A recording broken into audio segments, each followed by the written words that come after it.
हैं हम इस वक्त की बड़ी खबर के साथ। विवादों में घिरे डॉक्टर जाकिर नाइक से जुड़ी यह खबर है। बागपत से बीजेपी सांसद और मुंबई के पूर्व पुलिस कमिश्नर सत्यपाल सिंह ने किया है बड़ा खुलासा।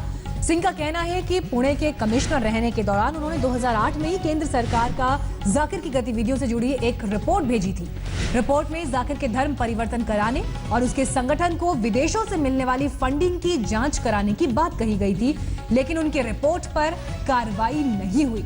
तो ये बड़ा खुलासा यहाँ पर सत्यपाल सिंह ने कहा है। वो मुंबई पुलिस कमिश्नर उस दौरान रहे और उन्होंने कहा कि जाकिर की गतिविधियों को लेकर कहां से फंडिंग हो रही है, इन तमाम बातों को लेकर एक रिपोर्ट उस वक्त की केंद्र सरकार जो यूपीए चला रही थी, यूपीए को भेजी गई थी, लेकिन कोई एक्शन इस पर नहीं हुआ, कोई कदम इस पर नहीं उठाया गया।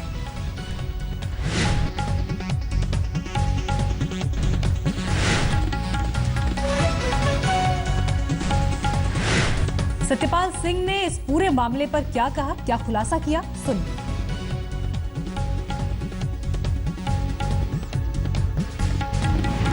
देखिए, जिस प्रकार से डॉक्टर जाकिर नाइक बोलता रहा है पिछले दशकों से कम से कम पिछले एक दशक से मैं भी जानता हूँ।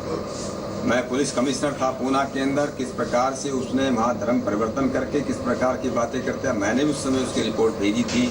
जैसे उसकी जो है उसके जो भाषण आ रहे हैं, जैसे उसका इसको हम बोलते हैं इस्लामिक रिसर्च फाउंडेशन किस प्रकार से जमात उद दावा के वेबसाइट पर उपस्थित है, उसमें जो है एक दूसरे का उसका संबंध से हाफिज सईद की ऑर्गेनाइजेशन से उसका संबंध आ रहा है। भारत सरकार ने पहली घोषणा की है कि और जो है महाराष्ट्र के मुख्यमंत्री ने भी ये बात बोली है, वो जांच शुरू हुई है। और मुझे लगता है कि निश्चित रूप से जैसे जैसे जांच के आधार पर सबको ये लगना चाहिए जाति और बिरादरी और धर्म और मजहब के नाम पर हमारा सरकार जो है किसी के खिलाफ कार्रवाई नहीं करती, सबूतों के आधार पर कार्रवाई करेगी। तब भी मैंने बड़ी उसके साथ उसके क्या क्या कार्रवाई है उसके मैंने उसको रिपोर्ट भेजी थी और वो रिपोर्ट हमारी उस समय जो है न केवल महाराष्ट्र सरकार में गई थी, हमारी रिपोर्ट जो है भारत सरकार के पास भी हम लोगों ने भेजी थी कि इस आदमी के प्रति जो है जागृत रह करके ऐसे आदमी के खिलाफ जो है कार्रवाई होना चाहिए। क्या सरकार गंभीर नहीं थी? सरकार अगर सरकार गंभीर होती तो आज ये दिन देखने न पड़ते।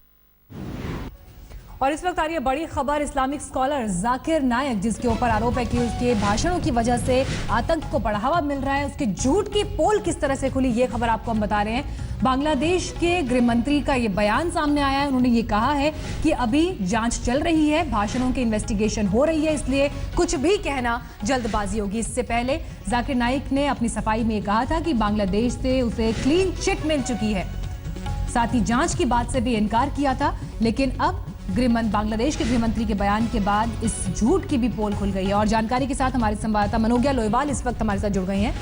मनोज्ञा, क्या अभी गृहमंत्री की तरफ से बयान सामने आया है? जी, गृह मंत्री बांग्लादेश के असादुज्जमान खान ने साफ कहा है कि वो अभी सिक्योरिटी स्कैनर में है। जाकिर नाइक की हर बात को अब स्कैनर के अंदर रखा गया है और उसके साथ साथ उनकी इंटेलिजेंस एजेंसीज ये भी काम कर रही हैं कि आखिरकार उनके लेक्चर्स जो थे वो कितने ज्यादा प्रोवोकेटिव थे, क्या उनकी वजह से आतंकवाद में बढ़ोतरी हुई है या आतंकवादियों के मंसूबों में बढ़ोतरी हुई है। इस बात की भी जानकारी ली जाएगी और इसकी जांच की जाएगी। और अभी तक फिलहाल ये फैसला नहीं हुआ है कि उनका जो ब्रॉडकास्ट है पीस टीवी बांग्ला का, जो बांग्लादेश में होता है, उसको रोका जाएगा कि नहीं। लेकिन टीवी केबल ऑपरेटर्स को अभी तक ये बोल दिया गया है कि अगर किसी तरह की बात उनके सामने आए या उनकी नजर में आए तो उसे सख्त से सख्त कार्रवाई के साथ संग जानकारी दी जाए, जिस पर कार्रवाई की जाएगी। शुक्रिया मनोज्ञा आपका इस जानकारी के लिए।